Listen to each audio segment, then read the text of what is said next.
1, our jester will be performing his What a Palaver show in the Ambient Arena, which is just over by the food area. So come along and see that. It will be very, very silly. So don't miss out on that. So thank you very much, soldiers. Thank you to our captain, and thank you to all our young people who have scared their adults quite a bit, I think.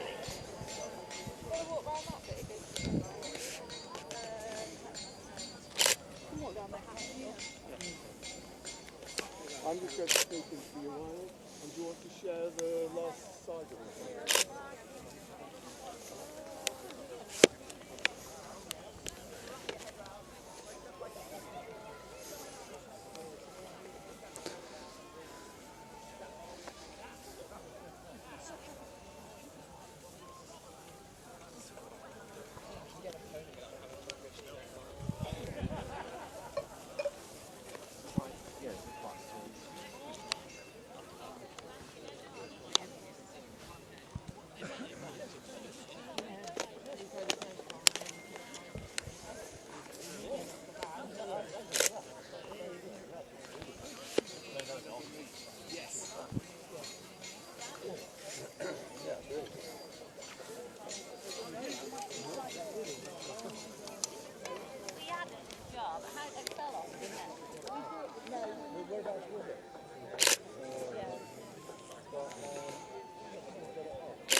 That's how I got it. Yeah.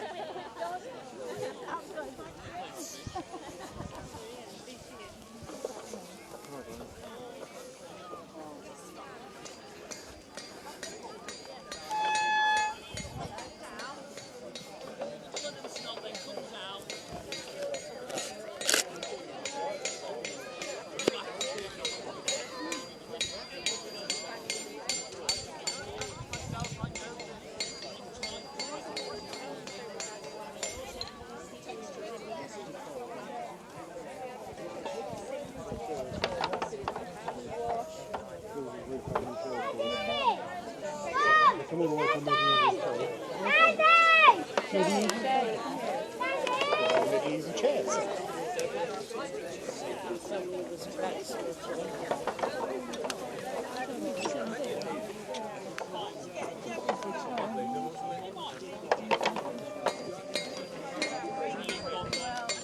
It's a bit like one of your golf shots, Millie.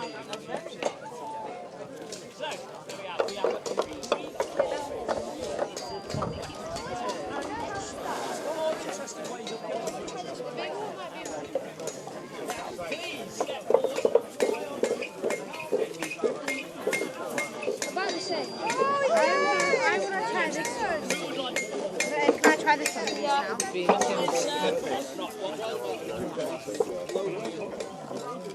It is making drink, isn't it? Yes. It takes for a full dose anywhere from 4 to 5. Every pound you would carry at least 2 or 4 strings. Well, it depends on the conditions, so usually you would have to have 4 strings, and usually that would be very good. You've ever heard of tricky people under the car? Especially in the dark, you usually get at least 1 string throughout that whole time.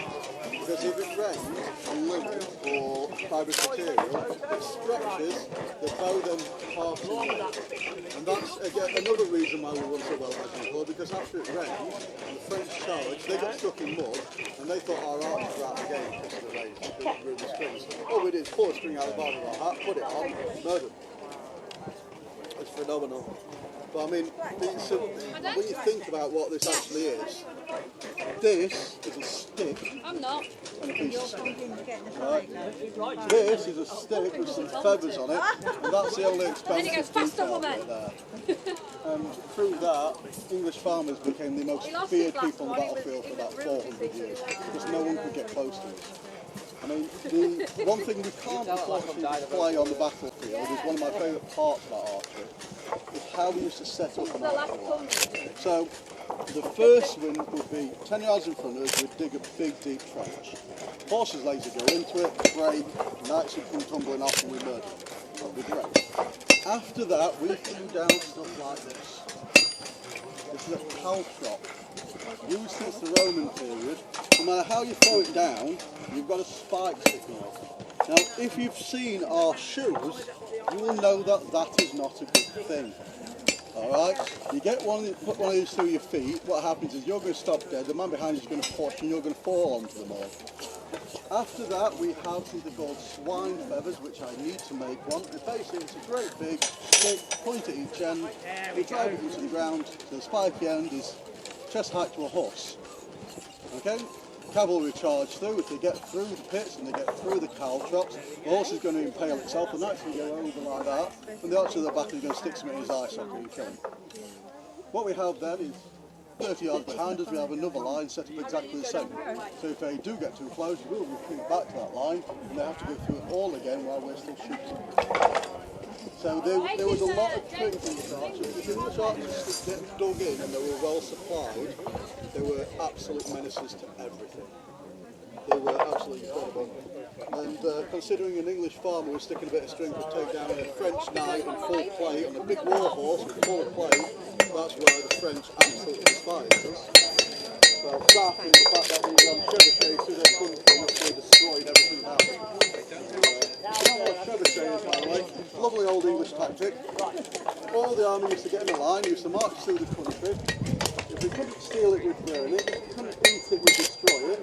And if we found someone's wife or daughters, well, you know, we were soldiers. It was a horrible tactic, and it's one of the many reasons the French despise us. Right, so my apprentice has now taken off some of the material here. So we're hoping that this limb is now going to be about appropriate weight to this one.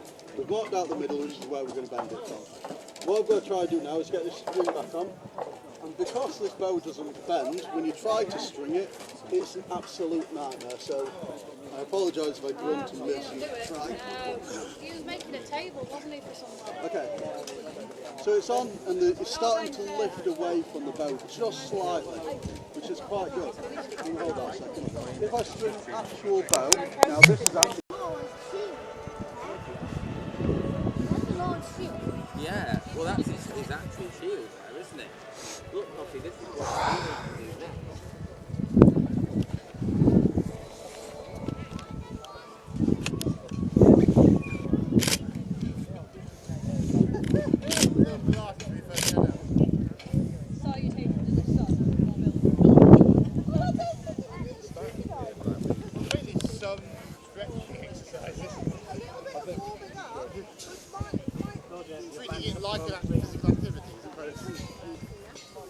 If you are local, for once you can say at this event that you will not find a more local group than us.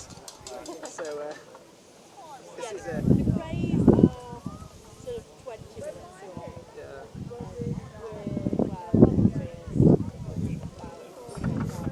We're very new. The grey household is at that side. We train together, and we quite often fight together because we train together.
growing a lot of that carp.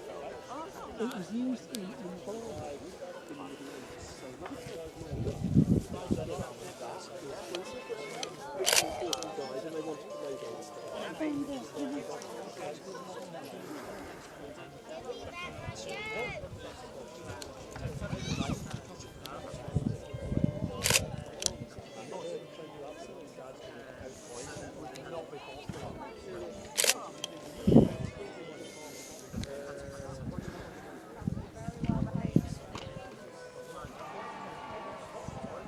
You allowed down this bit, or?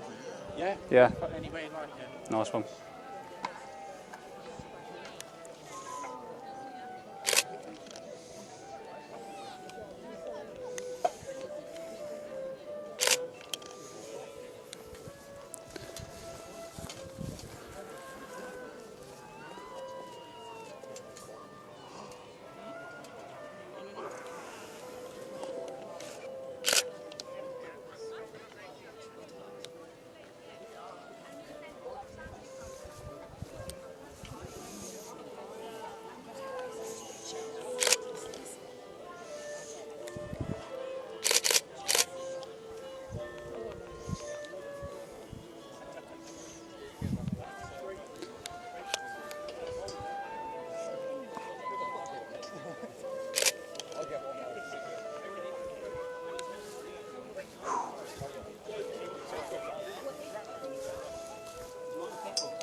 But as you can see, what does it do? It springs apart. They hum through. So that's number 2. So cheap and cheap. Next one up is, I've got to explain this from my hands. Right. You take the loose set, you place it into the metalwork, and you curl it around, and then you curl the other bit around, and you create a really bad example is this one.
But you'll know how to do it.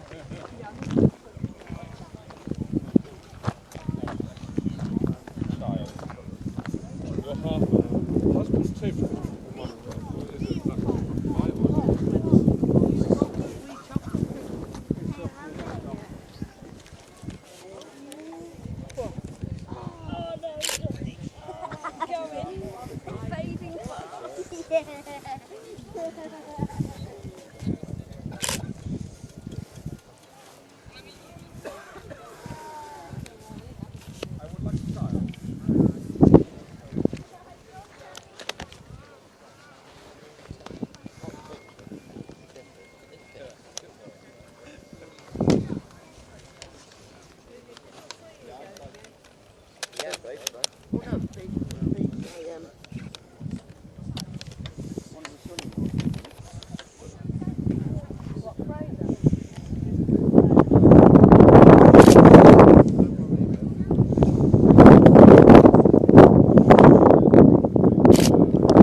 man having a midlife crisis.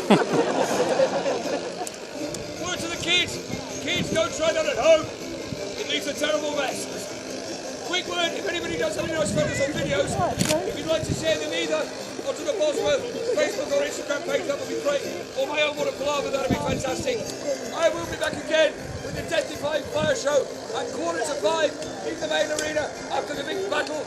But for now, it just remains to say, my name was Rob, I was Water Palaver. Thank you very much, goodbye!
It's very good for you and it solves all your internal problems.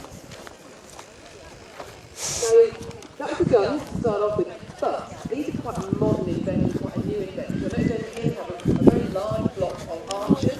Archers, every man in England basically, potentially every able-bodied man in England was an archer. We had an awful lot of them and they were very, very good. They were training from a very young age, which changes the way your musculature attaches to your skeleton. You can tell who's been an archer. They're both long after they're dead.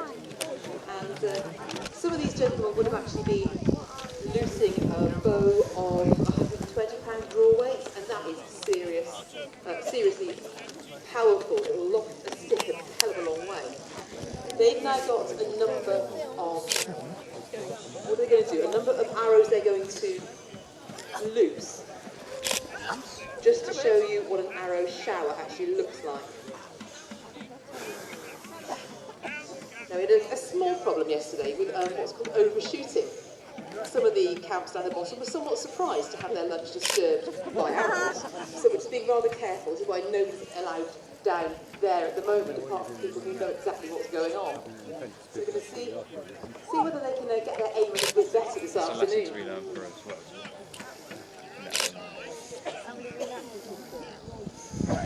So loose, give it a command. Just going to arrow shower, going over, see it bouncing off the ground, and pretty good range to be there. They're just warming up, just getting their archery muscles nicely loosened up, as the gunners have a chance there to reload their weapons.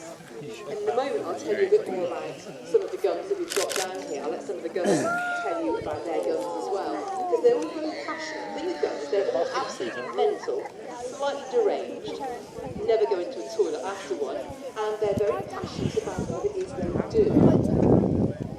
I haven't taken this for a while. Well, they did. I mean, the archers did win, as you call, pretty much all on their own.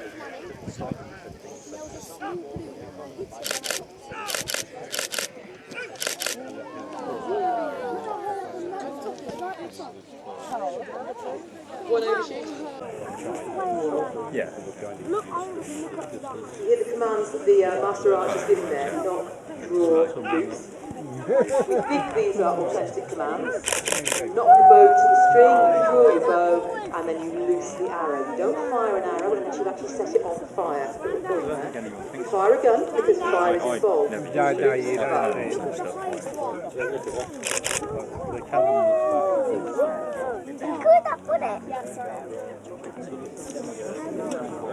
The first few arrows that they shoot will actually be sort of range finding. They're getting their eye in. They're all lofting these at the moment. The idea of lofting means they go over quite a nice parabola and they rain down on the enemy's heads, sort of shower of death, rather than the individual sniping that they're also very good at doing. And they'll be doing that later on.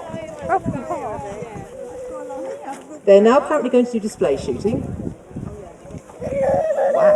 Where they're going to, each ray is going to go one at a time. It's a bit like the end of the film Zulu that none of us have seen, where they're going to do each row shoots at a time with a high rate of fire. High rate of arrows, you mean? Yeah. Excellent. There you go. First rank. Second rank. That went a long way.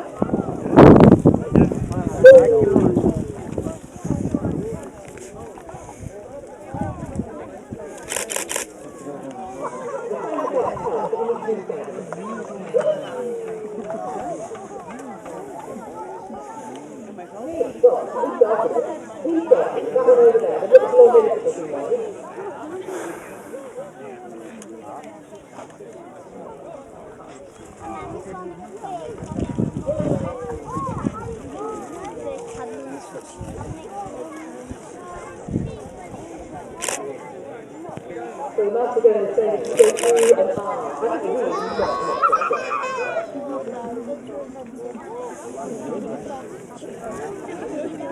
Ladies and gentlemen, it's Sunday afternoon, a bit of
in the canal.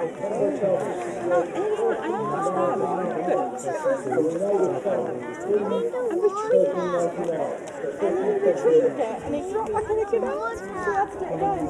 So I thought, right, we need to know that there's a magnet on board. Yeah. And we have another of the same, but very slightly different metal. And we got stick on the end of the gun. I said to her, I'm asked before. To the Tannenberg gun. Gentleman here is microphone shy. He's going to let the gun speak for itself. That one's got a lot of arrows. Beautiful. Similar again, but this is a larger piece. It's a hook gun, ever so slightly later in date. And this is heavy enough to need a hook to balance it on. Ready when you are. The gun is holding it for this. Wow! That was loud. Fair play. Excellent. Well done, gentlemen. And this... Oh, that's pathetic. What the hell was that? So, right, apparently some of the gunners can pass wind louder than that, apparently. They are gunners, I would not doubt it or stand behind them. So these are starting to look more like guns that you'd recognise. Do you want to just wave yours in the air for a moment? Oh, are you you want to wait for the next empty? Ah, this is a gun that's not behaving. It's being a naughty gun. It's misfired twice already. So let's see whether it goes off or not. Absolutely, I get it. No, flash in the pan and that was all it was. Yeah, the one that works out. Oh, him, yeah. It comes in. Beautiful. Onto the other handguns now. Very nice. You went well. Lovely. Now we're on to the bigger artillery pieces. Mr. Farley, do you want to say anything about this before you go bang? 1465 Burgundian. Thank you very much. 1465 Burgundian. About a 2-inch bore? 2-inch bore. Oh, do you see the recoil on that as well? The guns actually spring backwards. It's very impressive. Did you want to say a word about your beautiful gun? The 1.5 inch bore, station period is big red. So 1455, 1.5 inch bore, same as Big Red that just went bang so beautifully loudly. Lovely. And here we have a very different looking cannon, this large green cannon with a brass barrel. Do you want to say anything about it? Oh great, apparently it goes bang. Well thanks. I think you could have guessed that. Anyway, beautiful looking cannon, goes bang apparently. I much prefer a good wing. Oh, doesn't it go bang though? How lovely. Do you want to say anything about this, Master, Tony? Hold on! So that were Megan. That were Megan. Because it's my gun. It's called Megan because it's his gun. Ladies and gentlemen, we have another round of applause, not for the dreadful humour, but for the guns behaving very nicely. Maybe a round of applause for the archers, otherwise I get salty and I end up being target. And now, I believe, Master Archer. Master Archer. One leg.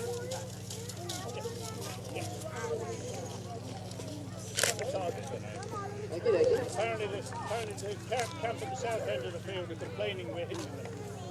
Apparently the camp at the south end are complaining we're getting our arrows that far. Not a complaint by me. Excellent. Well, complaints aside, what we're going to do next is we're going to show you how much more effective in block at this period the archers were for just mowing down men than possibly the handguns were. The gunners reckon they can possibly get one shot off in a minute.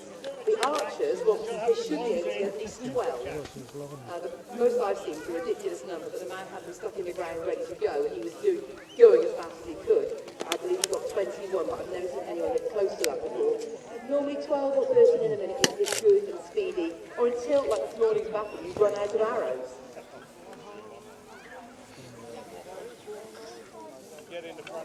So what I do need to do though is I need somebody who has got an authentic timepiece upon them who can count to a minute. Does anyone reckon they've got a phone or a watch on them? Can you count it for me please? Nobody? Anyone? You've got a watch? Thank you. When I say this, can you time me immediately when I say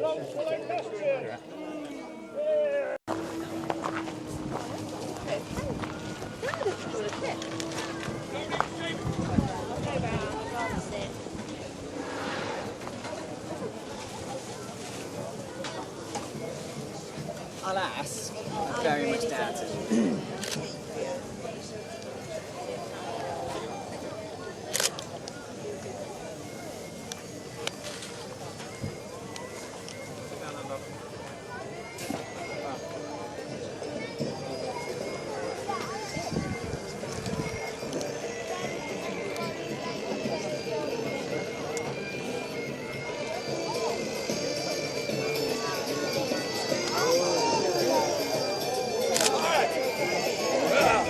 Sir, are they real 6-inch nails? You can touch them. Are they real 6-inch nails? Nice and loud. All right, kids, just bang your heads on them.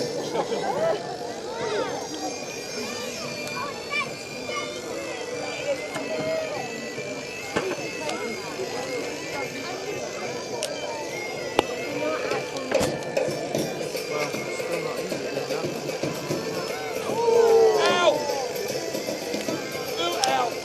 And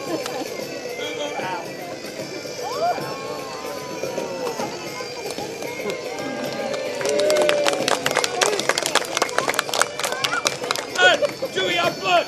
Do we have blood? Oh. Don't sound so disappointed.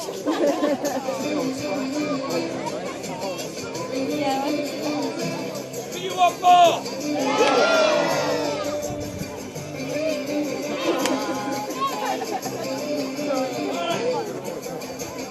Can I just ask you that, please? Right.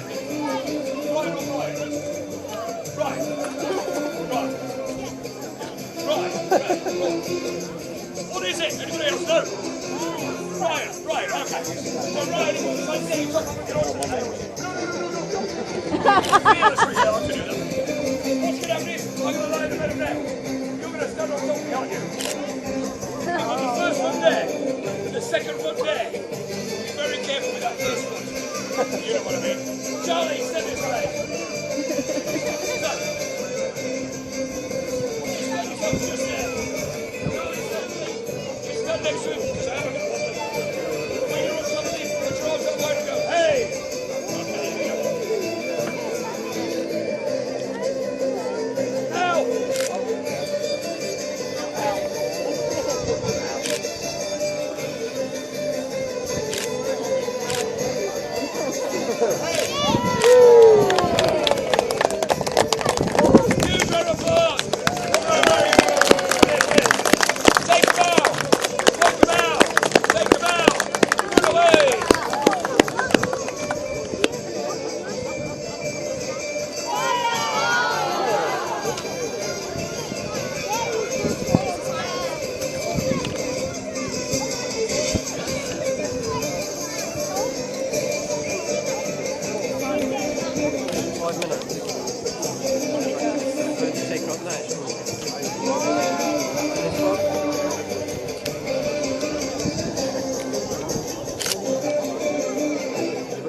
And then they left the gap, so you can now make the shape of the conical and you can make it nice and perfect, and you get that shape. Number 4. Number 5 is the ones that I'm making where the joint is actually butted together. So you now have to cut everything on the taper. So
When we do the competition. Let me know when your men are ready. We've got a gentleman here who's going to keep time for us. Brilliant. Has he got a loud voice? Have you got a loud voice, sweetheart? Yeah, he's got a loud voice. Good. Okay. Give us a countdown from 5. Countdown from 5 now. We're doing as many as we can. Yeah, a minute. 4, 3, 2, 1, go! Unleash hell. Count your arrows.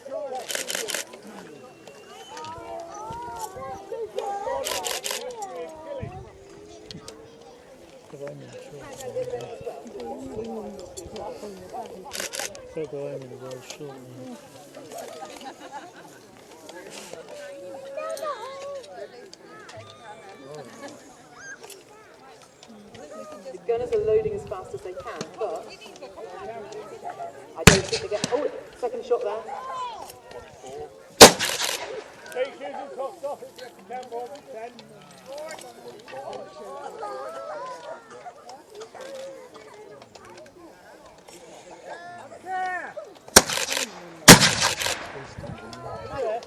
Four, 3, 2, 1, back. Thank you very much. So a round of applause, please, for our timekeeper. Beautifully.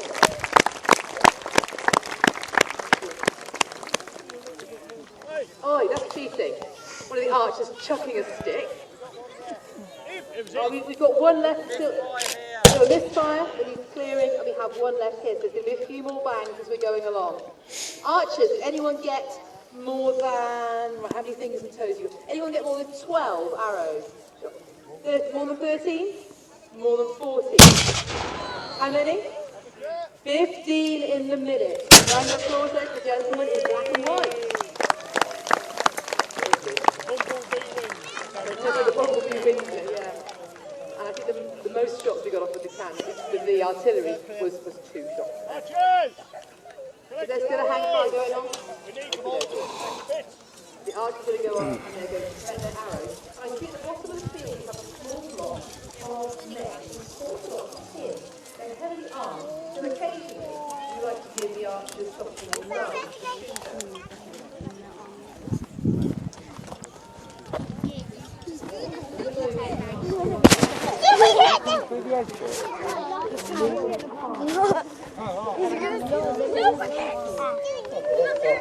My favourite part of the weekend, having a live target to shoot at. It's really good. Excellent, thank you very much.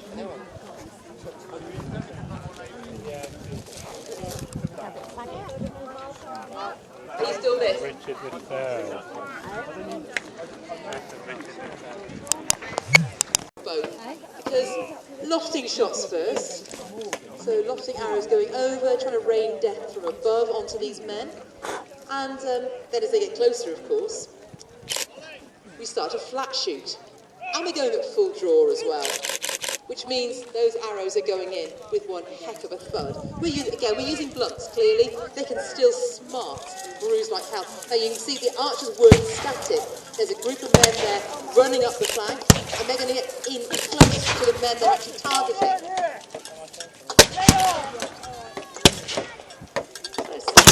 So far, oh, that's starting to bother them. That's starting to annoy them like wasps. Oh, that was a lovely clank. I think he's had a blighty one. He's down, he's dead. Oh, shot in the foot. And the little units got so close, they're literally just picking them off. These guys are literally stuck with arrows. Guys, you can probably stop now, they're dead. No, they're really dead.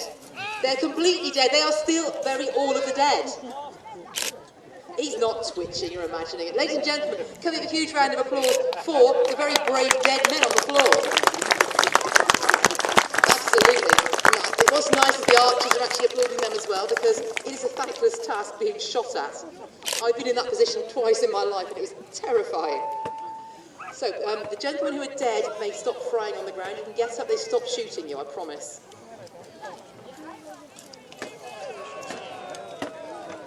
Oh, and they're all complaining because in getting up, he broke an arrow that was stuck into his armour. And they're complaining. Archers. So, gunners, are you going to give us a last volley? We're going to finish the display on a final volley from all of the guns.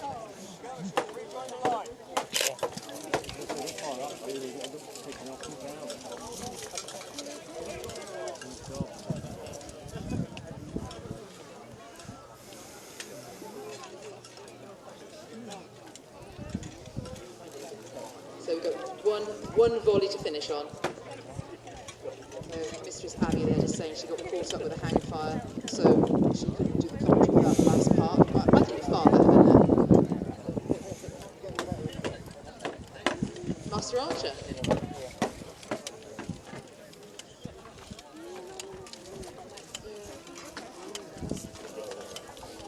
Okay. So it's our pleasure to have quite a number of archers with us this afternoon. It's really good to see this many people out. There is an apocryphal legend called the Archer's Salute. I think you'll recognise it when we do it. So if all the archers can turn about their face the audience, about your faces please. That's right. So, on the count of three, would archers please salute? 1, 2, 3. The legend is that during the wars with France, if the French caught an English archer, they would cut those 2 fingers off so that he could no longer be an archer, because archers were dangerous. So when we were fighting, supposedly, I don't know if it's true or not, we would raise 2 fingers to the French to say, we can still kill you. And that transferred, transmogrified, whatever you want to call it, into the sign we know today. But it means a similar sort of thing.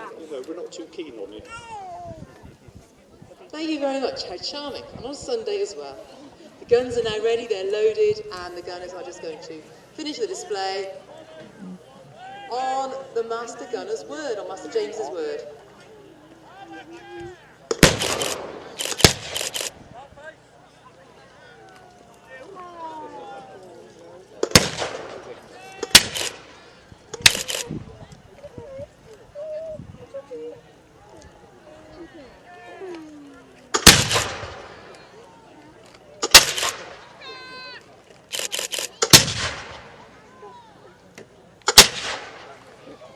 Ladies and gentlemen, round of applause for the guns, the gunners, and the archers, and the brave billmen who were killed to death and destruction. You're enjoying it this afternoon. Remember Or the other. But, Josh, if you come round now, what is with Rob? No, stay there. Rob, stay there. As Richard strikes at Rob, and extends, you can extend, my lord. If we could go under the mail skirt, please. Feel his pain? I have done this so many times to riders from Destiny that I'm now no longer allowed to perform this role on the battlefield. I, in fact, split one of our riders' brand new hose with this exact strike. This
Do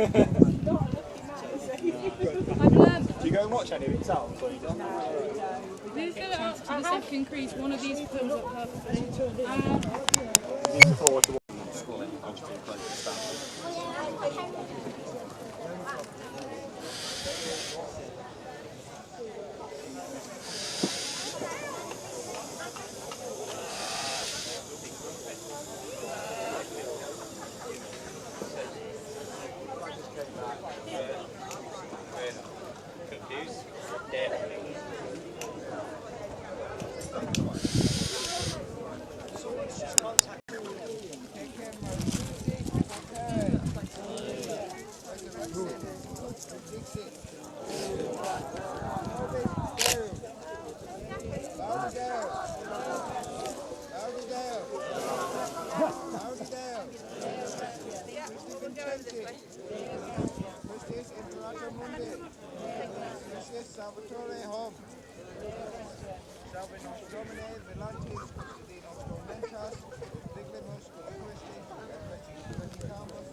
Amen.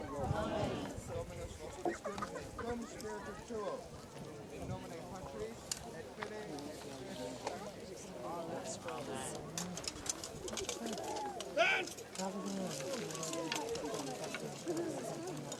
Okay, as I've said several times this weekend, it's almost like a book behind us. We've all made our peace with God, now let's go and help God meet our enemies.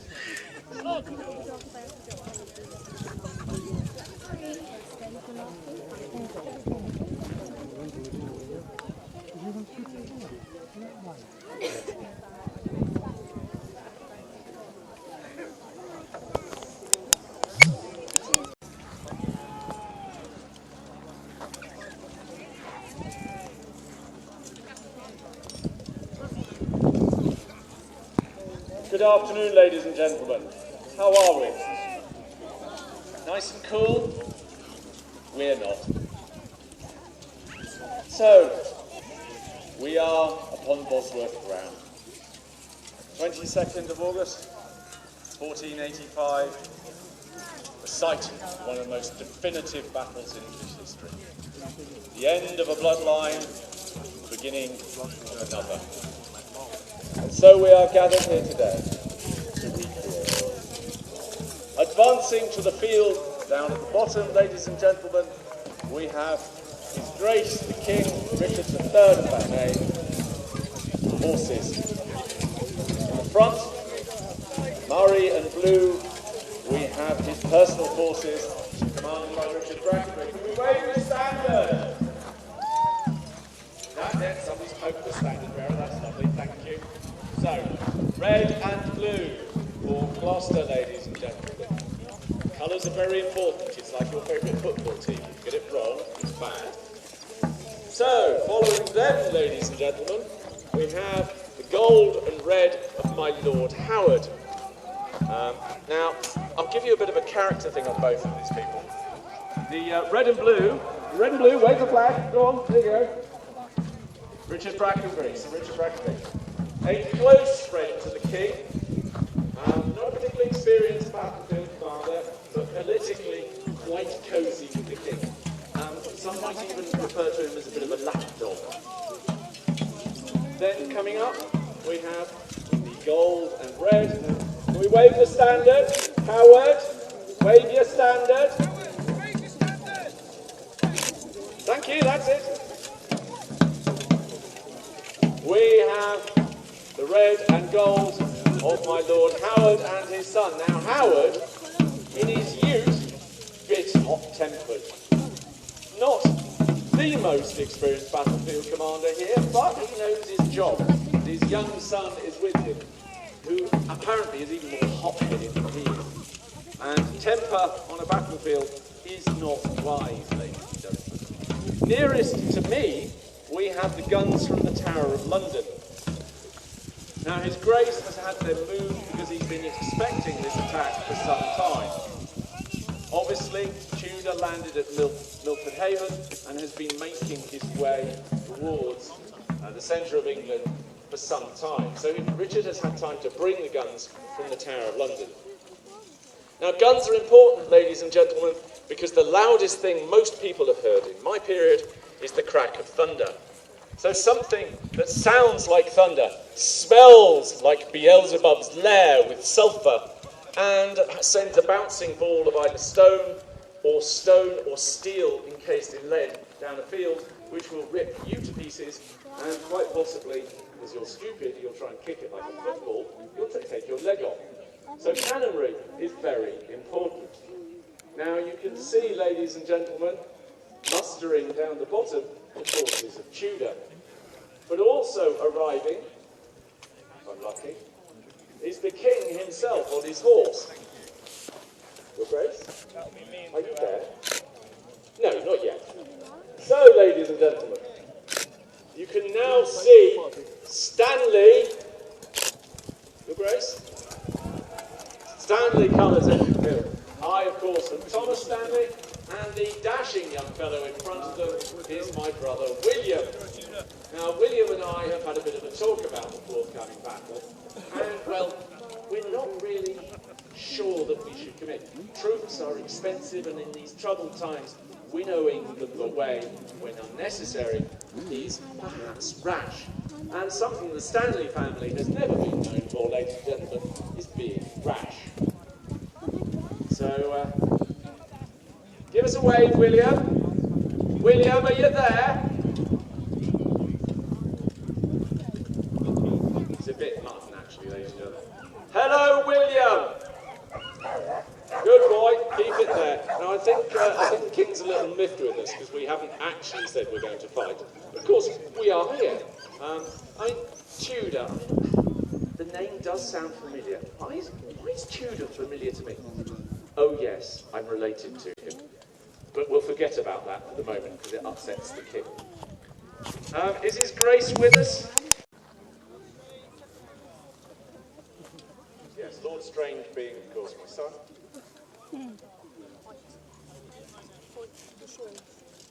What's that? As well as your nephews? I'm glad to say that.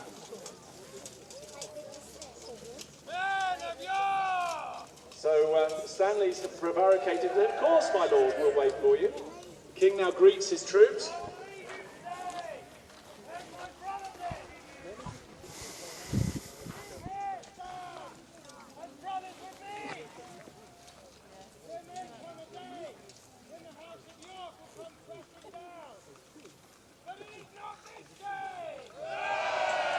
Heartening speech, worthy of his...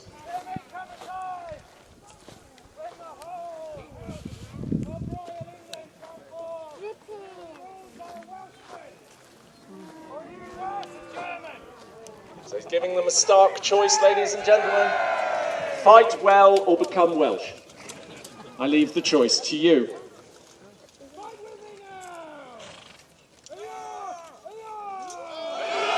A York, a York, a York. And indeed, it is worth remembering that Richard is of the bloodline of Henry V, one of our greatest battlefield kings. So perhaps he summons this mettle today against his opponent. And speaking of opponents, ladies and gentlemen, here come the Tudor forces. I see the colours of the Woodvilles, the colours of Tudor, some Burgundian mercenaries, and a few French. And in fact, he's scraped together various ne'er-do-wells in the first part. But the second part of the army, we have grand blood of the old Lancastrian cause. The blue and gold with white and blue border of the House of Beaufort, ladies and gentlemen. No, the House of Beaufort deserve a cheer. Now, Charles Somerset, their leader, is the last of that bloodline, a recently legitimised scion of the previous Duke of Somerset, and he's got a lot to make. He's committed his cause to Tudor to gain power and move forwards. Now, the Somerset bloodline is well known for its doughtiness in battle and the aggression of its troops. Now, following on, ladies and gentlemen, again in red and gold, because they're related to the Howards and vice versa, we have John de Vere, Oxford. My Lord Oxford, can we have a cheer for Oxford? Now, if you look carefully at the flags of Oxford and can we have the Howard flag waved a bit? Very similar, aren't they, ladies and gentlemen? That's because they're not only related, but there's the small matter that Howard nicked some of Oxford's lands. Now, whereas Howard is fiery and intemperate, Oxford is stubborn and bellicose. But Oxford is also probably the most experienced military commander on this field. So we have the two sides arrayed. You know the nature and metal. Hold. I can see archers getting overexcited. Hold.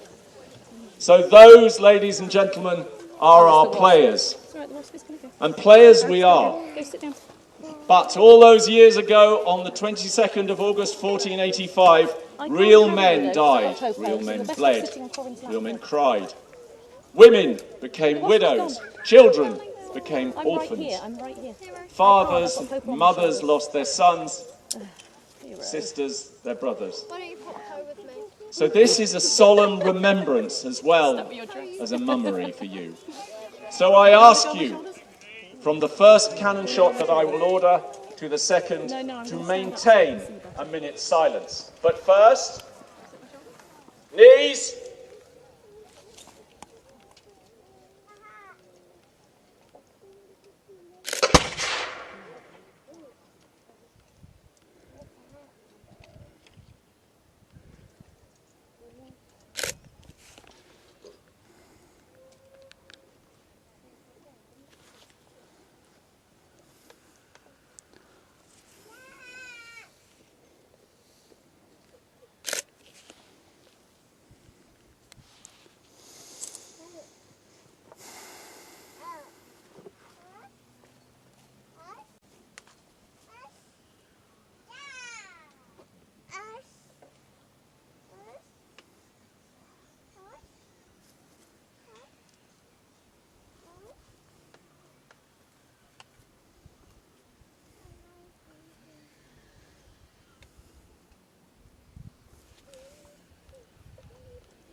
So, ladies and gentlemen, we remember those who fell, and we now honour them by presenting this display of the battle. Now, tactically, Richard has the better position. While we are not on a slope per se, he is on the drier ground. Where you and I are, and where the Stanleys wait, is the Foss Mire, ladies and gentlemen, a deep marsh that has swollen by recent rains. It has controlled the battlefield and limits how the troops can move. Oxford has had to manoeuvre around it. My Lord Percy, who is behind the beer tent, is unable to commit to the field on Richard's side. Well, he either doesn't want to because he's lost all of his relatives, or he simply can't come round. The Yorkist forces wait. The Lancastrians start an attack. Archers rain shot upon each other. Gunfire roars. The smell of the soldiers, the smell of the guns is frightening. Cries of York and Lancaster are given. The Woodvilles and Tudors,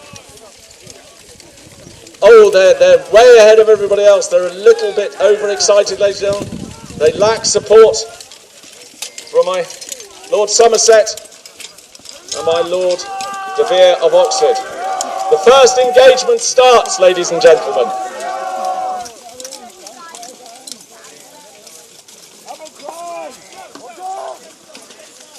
The Woodvilles being repulsed, but they've now got the forces of Somerset coming in.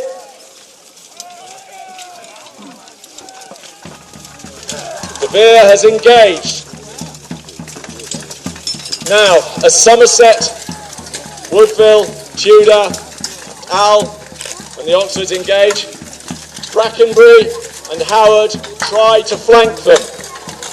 You can see how the lines begin to bend around. Harassing shot between the archers. More gunfire. Now the gunfire is penning the Woodvilles in. They can't expand their line in this direction until the guns are taken, and they cannot reach them, ladies and gentlemen. They get too close, the round shot will be replaced with bag shot. Nails, flints, stones, loosely bagged up and with a charge of powder behind it. Imagine, if you will, ladies and gentlemen, a shotgun the size of a car exhaust. They do a lot of damage for troops. So you can see that the Tudors and the Woodvilles are deeply penned in. The Lancastrian lines can't really spread out, and the Yorkists are using the advantage of their numbers to repulse them.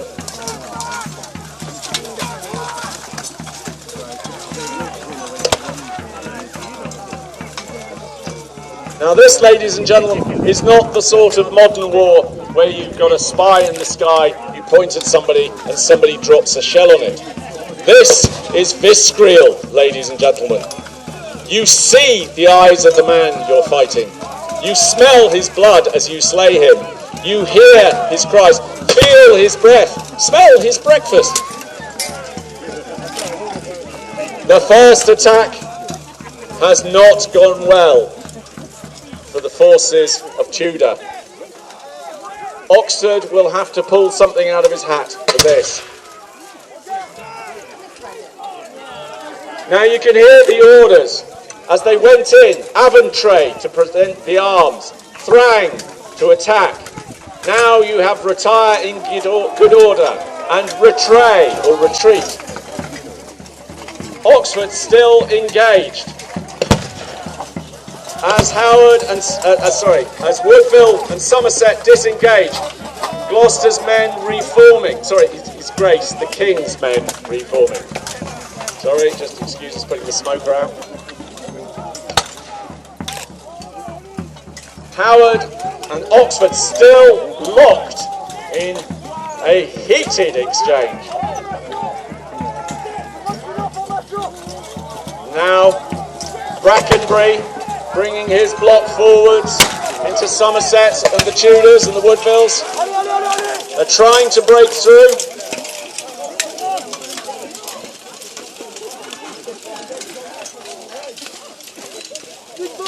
Howard has ground to a halt and stopped. Oxford retires his men to regroup. The Tudors taking a pasting. Once again, Brackenbury trying to lap round.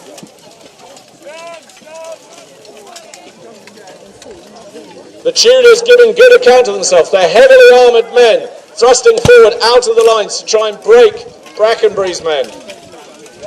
The archers continue to rake shot upon each other. The handgunners popping off now and then, because it's what they do. Now I'm going to move down the field. Apologies if I obscure your vision. It's very confused. The Stanley troops still located at the bottom of the field. I'm trying to look across the lines now, because of course I want to know who's winning, because that's who we're going to support. Or did I mention we change sides a lot? William, hold our forces.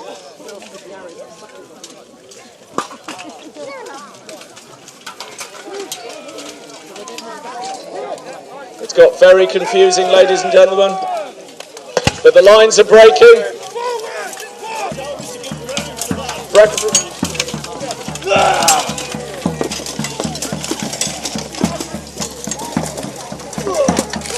It appears the wind is with the Lancastrian archers.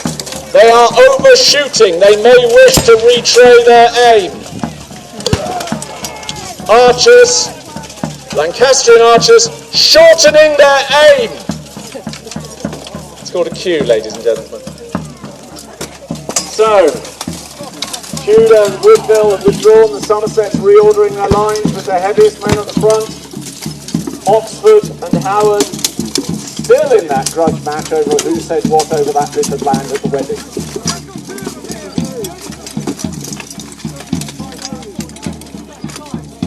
Now, as you can see, as our troops come back, they water themselves. Heat exhaustion is a big problem when you're wearing this much armour. There's some really big fights going on back there. So, Brackenbury bringing his men forwards again into a line. You can see some Neville forces over there. The Oxfords reordering themselves and retiring in good order.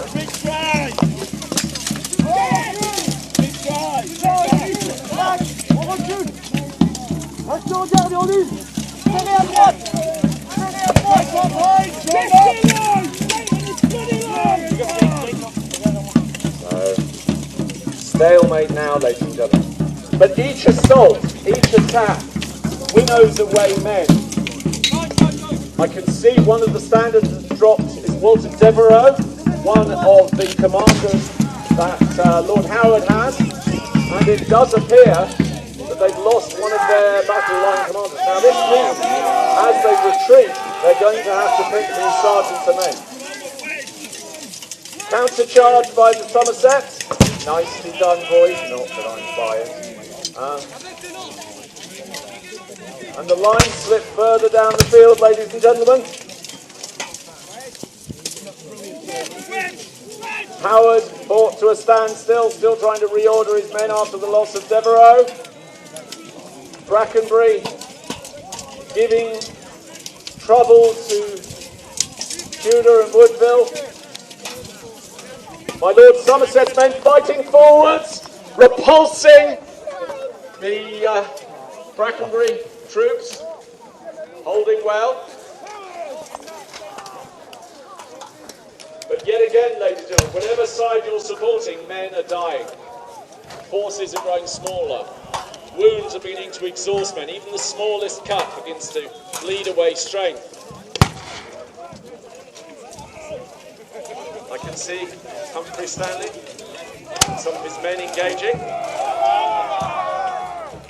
Yet again, I can see forces of Gloucester trying to overwhelm the Tudors. Oh, there's a Tudor down. Oh, and in comes some relief troops. Yes, they've got him. Go on, stick him one. Sorry, I do get quite wrapped up, ladies and gentlemen. But now the two lines are retreating again. There's a break, definitely a break between the lines.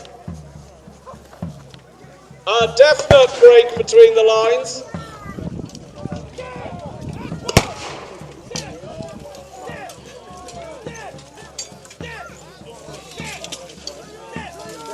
Cries of a York as they retire in good order. Okay, fair enough. So I can see that Oxford and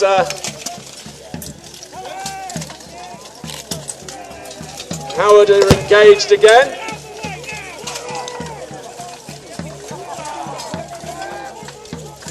I can see Brackenbury's other part coming forwards to engage Somerset.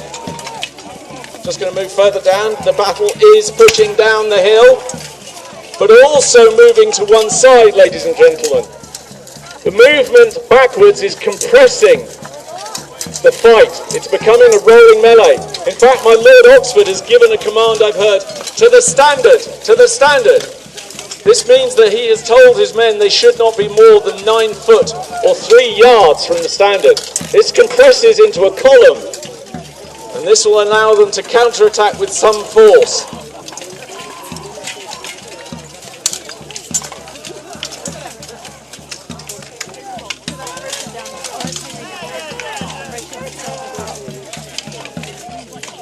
So there have been counterattacks by Somerset and Oxford using wedge and column. Richard is losing too many men. Oh, did I forget to call him king? I am sorry.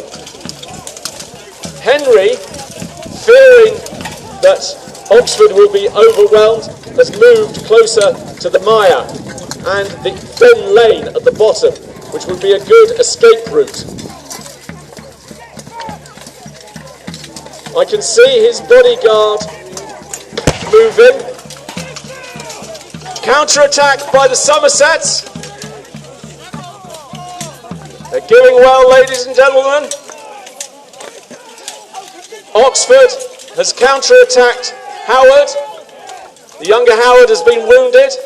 His father won't like that. His temper is well known. I can see, ladies and gentlemen, that Tudor's moved. Tudor's moved quite a distance over, ladies and gentlemen. Now, tactically, there's now a clear lane. Can you see it? From the guns to Tudor. Has Richard seen it? Apparently, yes. So, yes, ladies and gentlemen, Tudor is exposed. He has exposed himself to Richard. Richard, realising that he is winnowing away too many men, losing too many men. Quite literally, he's deciding to take the head off the dragon. He's gathered his bodyguard, some 200 plus men, armed with heavy lance. He has the drier, better ground to launch his assault from. And there he is, ladies and gentlemen, King Richard. Now, if this works, I'll commit the boys on his side. My lord, yes. A noble aim you are taking. He seeks to strike Tudor. Tudor hasn't seen the danger he's in. He's not a battlefield commander. He is very unaware of what Richard is about to do. He's gathered his bodyguard, Sir Percival Thirlwall, his standard bearer. He marks, ready for the charge. Both heavy, light, and sword cavalry. He goes into the canter. He goes into the charge. Tudor sees too late. The lances break. And in fact, Richard's lance, as he goes in, strikes the standard bearer, William Brandon, breaking into his heart and killing him. Brandon is down. Richard uses the back of the lance to club Sir John Cheney, 6'7" of opponent from the horse. We now have a melee, but Richard's charge has been too successful, ladies and gentlemen. He is now in a mix of cavalry and infantry. This, as we explained earlier, is a most unwelcome position to be in. So fighting between cavalry and infantry occurs. Stanley's. Richard's vulnerable. Attack! Stanley's! Attack! Stanley infantry comes forward, hammering Richard upwards into the mire. There is now an unfortunate mix of infantry and cavalry. Richard appears to have taken a wound to his backside from a spearman. He's had to dismount. His bodyguard is sacrificing itself. Sir Percival Thirlwall is bleeding. Richard has been surrounded by a small group of men. A strike to the back of his head has stunned him. There's a knife going up the back of his helmet. They're stripping his helmet. A halberd to the back of his head. Richard is dead! Richard is dead! Gloucester is dead! A Tudor! A Tudor! A Tudor! A Tudor! A Stanley! A Stanley! Massacre them! Take Howard down!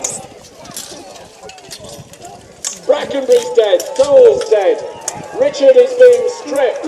Tudor is victorious and safe. Oxford extracts his revenge for stolen lands on Howard, cutting Howard down.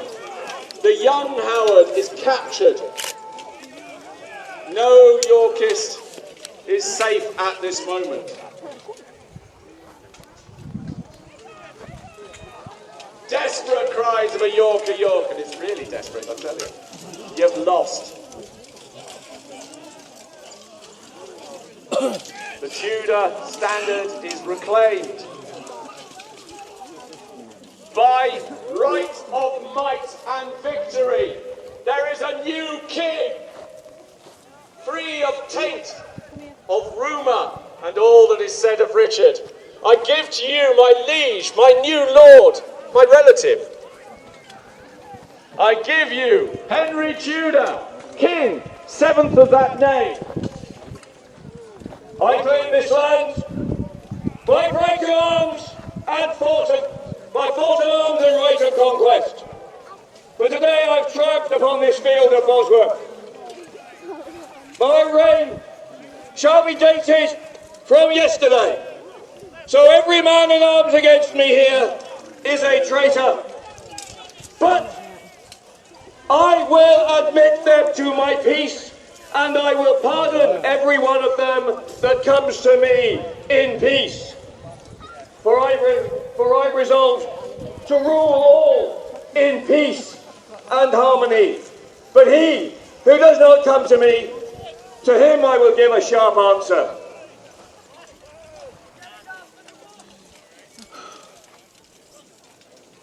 Inter the bodies of the slain as becomes their birth.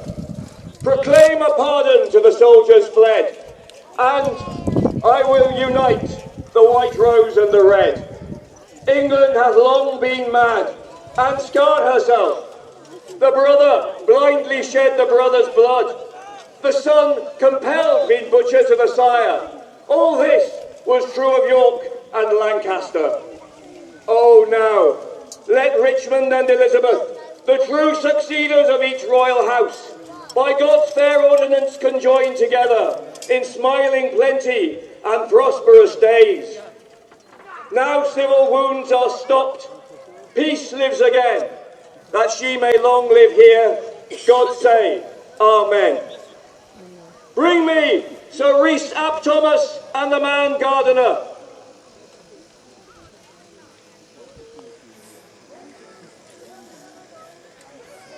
Humphrey Stafford and John Talbot.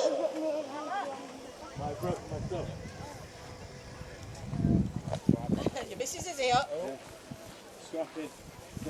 For your service this day, I hereby dub thee knight and admit thee to my own bodyguard. All men who have fought with me this day shall have his portion of my success, and you shall have more.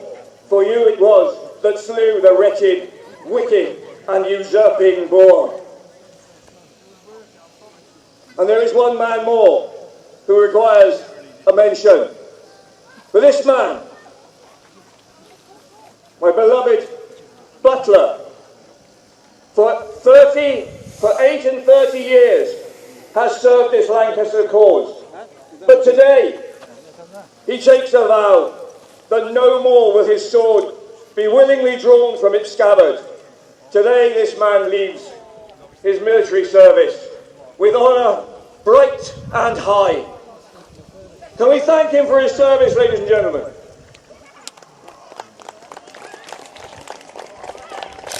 That is my word, and that is my speech. O Tudor, rise, form line and array. Ladies and gentlemen, Richard of Gloucester is dead, and for all his line might have brought, this line will bring us Henry, who will vanquish the French at the Cloth of Gold, Elizabeth, who will vanquish the Spanish and the Armada. It is a strong line, I commend it to you. Let the dead arise! Reform your ranks! Ladies and gentlemen, were you entertained? Well, we don't hear a great deal of applause from our side of the arena. Were you entertained? Gentlemen, is that sufficient? Carry! Got one more chance, a bit more clapping, because they're coming. I don't think I can stop them.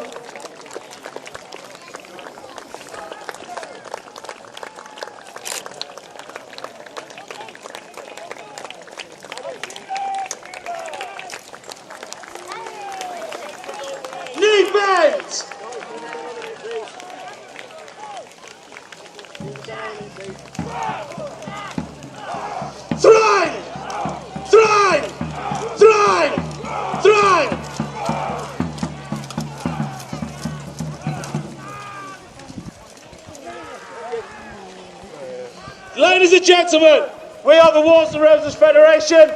I hope you've enjoyed our displays today. We hope to see you soon. Have a safe journey home. Thank you very much.